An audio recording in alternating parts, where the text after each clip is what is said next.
미라클모닝 애청자 여러분 안녕하십니까? 현대는 지금 외모에 치중하는 사회 속에 우리가 살고 있습니다. 그래서 모든 것이 외모 지상주의입니다. 그래서 자신의 외모를 가꾸기 위해서 아깝지 않게 소비합니다. 정말 외모가 그렇게 필요한 것입니까? 네, 어느 정도는 필요하다고 봅니다. 얼굴 예쁜 여자와 산다면 정말 행복하고 오래 살 수 있는 것일까요? 꼭 그렇지만도 아닌 것을 봅니다. 아닌 것이 대부분입니다. 얼굴은 사실 몇 달로 끝납니다. 그 다음엔 마음입니다. 21세기를 살아가는 현대 여성들에게 가장 필요한 것이 있다면 여러분 무엇이라고 생각하십니까? 지금처럼 외모를 치중하는 사회 속에서 진정으로 보석과 같이 빛나는 여인을 만나고 싶다면 우리가 눈여겨보아야 할 것이 있습니다. 외모가 뛰어나지 않아도 좋습니다. 기도 없이 살 수 없는 여인이라도 좋습니다. 정말로 눈여겨보아야 할 여인은 바로 지혜로운 여인입니다. 그러기에 잠언서에서는 잠언 14장 1절에 이렇게 말씀합니다. 지혜로운 여자는 다 자기 집을 세우되 어리석은 여자는 자기 손으로 그것을 허무느니라. 또 잠언 31장 10절부터 12절을 보니까 누가 현숙한 여인을 찾겠느냐? 그녀의 값은 루비보다 훨씬 더 나가느니라. 그녀의 남편의 마음이 그녀를 편안히 신뢰하므로 그가 노략물을 필요로 하지 아니하리라. 그녀는 자기 평생 동안 그에게 선을 행하고 악을 행하지 아니하리라. 특별히 여성들에게 자매님들에게 이것을 강조하고 싶은 이유는 여성이 사회와 가정과 국가와 교회에 미치는 영향력이 크기 때문입니다. 잠재적인 힘은 엄청납니다. 긍정적인 모습으로 나아가면 좋은 결과들이 나올 수 있지만 부정적인 모습으로 간다고 하면 그 파장은 이루 말할 수가 없습니다. 그래서 잠언 14장 1절에 지혜로운 여자는 다 자기 집을 세우되 어리석은 여자는 자기 손으로 그것을 허문다고 했습니다. 이 말은 한 사람의 여성에게 무서운 파괴력과 건설 능력이 지혜의 유무에 따라 달리 있을 수 있다는 것을 보여주고 있는 것입니다. 그렇다면 여성에게만 지혜가 필요한 것입니까? 아닙니다. 성경은 모든 사람이 다 지혜로운 사람이 되어야 함을 강조하고 있습니다. 그래서 잠언서는 지혜서라고 합니다. 잠언서를 하루에 한 장씩 날짜에 맞춰 읽어보십시오. 3월 1일이면 1장부터 시작하여 날마다 한 장씩 성경 읽기와는 별도로 읽어보시기 바랍니다. 그리고 그 한 구절만 딱 뽑아서 그날의 말씀으로 삼으면 아주 복이 되고 좋습니다. 지혜는 비단 여성들에게만 필요한 것이 아닙니다. 남자든 여자든 모든 사람이 살아가는 데 있어서 정말로 필요한 것이 지혜입니다. 지식은 단편적인 것이지만 지혜는 종합적인 것입니다.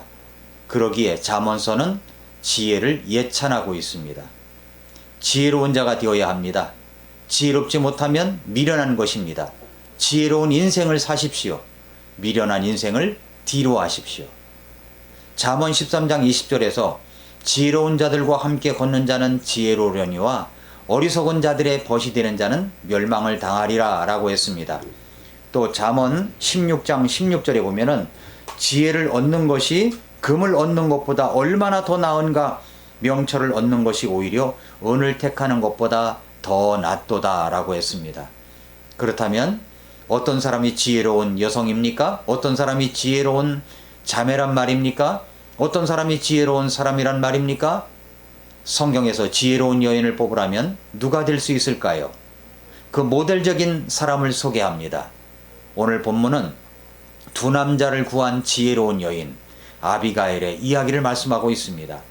오늘 이 아비가일을 통해서 많은 자매님들이 그리고 이 시대에 지혜롭지 못해서 당하고만 살아가는 우리 모든 그리스도인들에게 생명의 말씀을 주시는 시간이 되시기를 바랍니다. 첫째로 그렇다면 아비가일이 누구입니까? 사무엘상 25장 1절부터 3절을 보십시오. 이제 사무엘은 죽었습니다.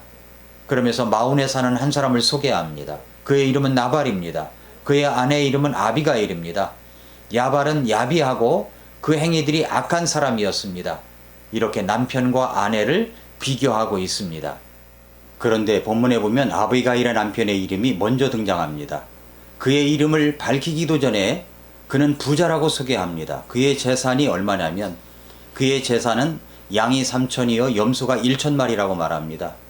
이것이 얼마나 부자인가를 우리는 짐작을 잘 못하는데 동방 사람 중 가장 부자였다는 욥의 재산과 비교해 보면 알 수가 있습니다. 욥은 양이 7천, 약대가 3천, 소가 500결이, 암나기가 500이었습니다.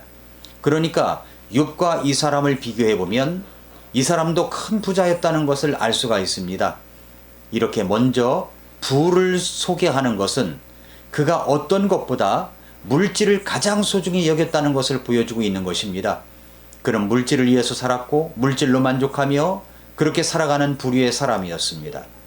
신약성경 누가복음 12장에 보면 어리석은 부자가 곡식을 쌓아 올리고서 만족해하는 비유를 떠올리게 하는 장면이기도 합니다. 그의 이름은 나발이었습니다. 나발. 나발이란 뜻은 어리석은 자라는 뜻입니다. 그런데 생각해보면 어떤 부모가 자기 자식 이름을 지어주는데 이런 이름을 지어 주었겠는가 하는 생각이 듭니다. 그래서 아마도 이것은 별명 내지는 상징적 이름이 아니겠는가 하는 생각도 듭니다. 그러나 한편으로 실제적으로 그런 이름을 지어 주었을지도 모른다고 생각도 되는데 왜냐하면 우리나라 대통령 가운데 태우라는 이름을 가진 분이 있죠. 태우가 무슨 뜻이냐면 클 태에 어리석을 우입니다. 크게 어리석다는 이름을 가진 분이 대통령까지 한 것을 보면 나발이라는 이름이라고 해서 그렇게 놀랄 일은 아닌 것 같기도 합니다. 그런데 이 사람은 야비하고 행위들이 악한 자라고 평가합니다. 부자이지만 야비하고 악하고 어리석은 자, 바로 나발입니다. 시편 14장 1절에 어리석은 자는 그 마음에 이르기를 하나님이 없다 하도다 했는데 그 어리석다는 단어가 바로 나발이라는 뜻입니다. 바로 나발입니다. 나발. 그러고 나서 그의 부인 아비가일을 소개합니다. 아비가일의 이름의 뜻은 나의 아버지는 기뻐하신다는 뜻을 가지고 있습니다. 그녀는 본문 말씀에 이해심이 좋고 용모가 아름답다고 소개합니다. 이해심이 좋고라는 말은 잠언에서 지혜롭다라는 핵심 단어와 같은 말입니다. 그러니까 이 여인은 미모와 지혜를 가진 여인입니다. 미모와 지혜를 가진 여인. 오늘 본문은 어리석은 자와 지혜로운 자를 대표하는 자들로서 소개하고 있습니다. 정말 놀랍게도 이 두 사람이 서로 부부라는 겁니다. 이해할 수가 없죠? 그래도 아무리 어리석은 자여 완악한 자라도 지혜롭고 미모가 있는 여인은 좋아하는구나 라고 생각해 볼 수가 있습니다. 그렇다면 이 본문에서 우리는 이것을 생각해야 합니다. 나는 어리석은 자인가 아니면 지혜로운 자인가? 여러분은 어리석은 자입니까? 지혜로운 자입니까? 어떤 사람이 어리석은 자입니까? 성경의 판단을 봐야 합니다. 성경은 어떤 사람을 어리석은 자라고 말씀하십니까? 첫째는 하나님이 없다고 하는 자입니다. 시편 14장 1절에 어리석은 자는 그 마음에 이르기를 하나님이 없다 하도다. 하나님이 없다 하도다. 어리석은 자입니다.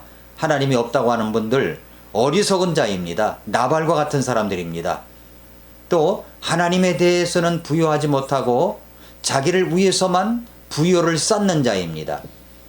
누가복음 12장 16절부터 21절에 보면 또 그분께서 그들에게 비유를 말씀하여 이르시되 어떤 부자의 땅에 풍성하게 열매를 내매 그가 속으로 생각하여 이르되 내 열매를 쌓아둘 곳이 내게 없으니 어찌할까 하고 또 이르되 내가 이렇게 하리라. 내가 내 곳간을 헐고 더 크게 지어 거기에 내 모든 열매와 물건을 쌓아두고 또 내 혼에게 말하기를 호나 네가 여러 해 동안 쓸 많은 물건을 쌓아두었으니 편안히 쉬고 먹고 마시고 즐거워하라 하리라 하였느니라. 그러나 하나님께서 그에게 이르시되 너 어리석은 자여 이 밤에 네게서 네 혼을 요구하리니 그러면 네가 예비한 그것들이 누구의 것이 되겠느냐 하셨으니 자기를 위하여 보물을 쌓아두고 하나님께 대해 부여하지 못한 자는 이와 같으니라 하시니라 라고 했습니다. 이 어리석은 자죠. 또 하나 예수 그리스도를 믿고 영접할 수 있는 기회를 무시하고 거부하는 자, 이런 사람이 바로 어리석은 자입니다. 어리석은 자. 그렇다면 반대로 지혜로운 자는 누구입니까? 그것은 바로 우리의 모든 죄를 용서해 주시고 구속해 주신 그 예수님을 알아 내가 죄를 회개하고 예수님을 구주로 받아들이는 자들입니다. 잠언 9장 10절에서 주를 두려워하는 것이 지혜의 시작이요 거룩한 것들을 아는 것이 명철이라고 했습니다. 잠언 1장 7절에서도 주를 두려워하는 것이 지식의 시작이거늘 어리석은 자들은 지혜와 훈계를 멸시한다고 했습니다. 우리가 하나님 앞에 하나님의 두려우심을 알고 하나님의 또 사랑을 알고 예수 그리스도를 믿고 구원받은 자들, 지혜로운 자입니다. 지혜로운 자. 여러분은 지혜로운 아비가일입니까? 아니면 어리석었던 나발과 같은 사람입니까? 잠언 3장 18절에서 지혜는 그것을 붙잡는 자들에게 생명나무니 그것을 간직하는 자는 다 행복하도다 라고 했습니다. 예수님 안에서 믿음을 갖고 길을 걸어가는 자들, 지혜로운 자입니다. 사랑하는 애청자 여러분, 예수 그리스도를 받아들이는 자는 지혜로운 인생을 시작한 것입니다. 그러나 예수 그리스도를 거부하는 사람들은 미련한 인생을 계속 살아가는 것입니다. 하나님의 말씀과 기도로 살아가려고 하는 사람들은 지혜로운 인생을 살아가는 것입니다. 그러나 말씀도 없고 기도도 없는 사람들은 어리석고 미련한 인생을 살아가는 것입니다. 여러분은 지혜로운 자입니까? 아니면 어리석은 자입니까? 오늘도 미라클 모닝입니다.